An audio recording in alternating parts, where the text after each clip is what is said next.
Хвала Христу, супакой і добро. Знаходзімся ў вельмі стратэгічным месцы нашага кляштара і кожнага дому, пэўна, на кухні.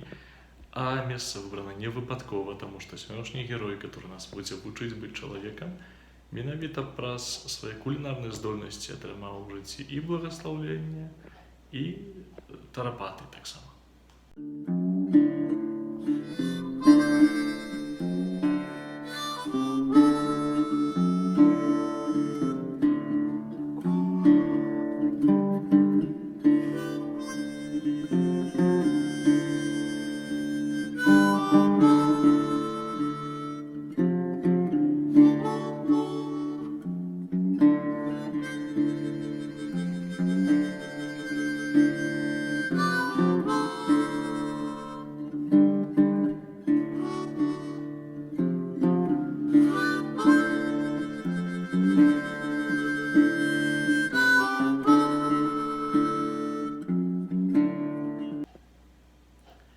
Звалі гэтага героя Якуб, а Якуб па-габрэйску значыць даслоўна той, хто ідзе за, той, хто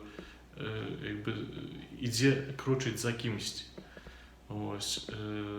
І так у жыцці Якуба сапраўды было, і ён быў адным з двух блізнятаў, которые нарадзіліся, толькі яго брат старэйшы Эзаў літаральна на нейкі такі момант выскачыў першы. Якуб заўсёды быў ценю свайго брата.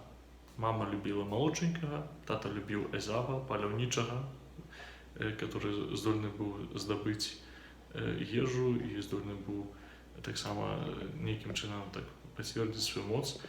І Якуб пэўнага дня этаму Эзаву, который быў моцны, але, скажам так, мякка недалёкі, прадае за поліўку, за міску поліўкі, у яго купляе першародства. То есть гэта права, што тата яго благаславіць, ён будзе першародны. Эзаў, разумеючы пасля, што зрабіў, праз гэты хітрык Якуба, который атрымаў насамрэч гэта першародства, ён хоча яго пакараць. Якуб баіцца помсты брата ці смерці ці іншых недобрых рэчаў, уцякае, знаходзіць сабе жонкі, першую і другую, дзе таксама яго тэсціва падманвае, замест першай дае другую, там ввогуле цэлы бразільскі серыял адбываецца. І важны для нас адзін момант, што так як за першым разам да гэтай гісторыі з першародствам Якуб цярпеў, быў заўсёды ў ценю свайго брата, так і за другім разам, калі атрымаў тое першародства, таксама уцякае ўвесь час ад свайго брата. Яго жыццё — это пастаянныя ўцёкі ад Эзава. І ў пэўным моменце Бібліі, калі Якуб ужо атрымаў то, што меў атрымаць, ужо мае там гэтыя жонкі свае, мае дзяцей, мае волы, багацці і там іншыя рэчы, ён ведае, што Эзаў ідзе за ім, хоча ад яго уцячы, баіцца за сваё жыццё, баіцца за жыццё сваіх жонак, дзяцей. Ён выпраўляе і ўсіх за паток і становіцца сам на сам з Богам. І ў гэту ноч, у такім сімвале барацьбы, ён потым змагаецца з Богам усю ноч, і Бог пакідае знак того, што ён будзе храмаць на ўсё жыццё пасля. Такі добры сімвал нашай малітвы. Гэта змаганне Якуба, прабачце, з Богам, сімвал малітвы нашай. Таму што вельмі часта здараецца такое, што я ў жыцці адчуваю, што атрымліваю Оскар, але за ганаровую ролю другого плану. Што я не перажываю сама сваё жыццё, што ў тым жыцці я не магу неяк усведаміць, што я мушу быць на гэтым першым плане, я мушу успрымаць жыццё як маё жыццё, што мне ўвесь час мала, і ўсё менш і менш я нешчаслівы, таму што жыццё мне праз пальцы уцякае далей. Розныя комплексы, розныя праблемы, розныя рэчы звязаныя з гэтай тэмай. І Якуб нас вучыць у такім выпадку, такой сітуацыі.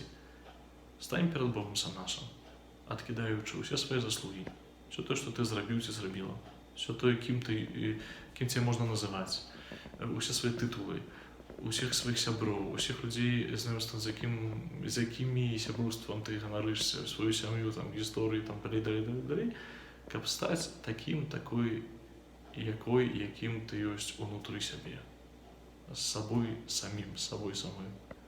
Мой сябра квадратны ззаду, который так лёгка бурчыць, можа пачуць на аўдыё, і ён даказвае, што галоўнае то, што ўнутры. І так насамрэч ёсць.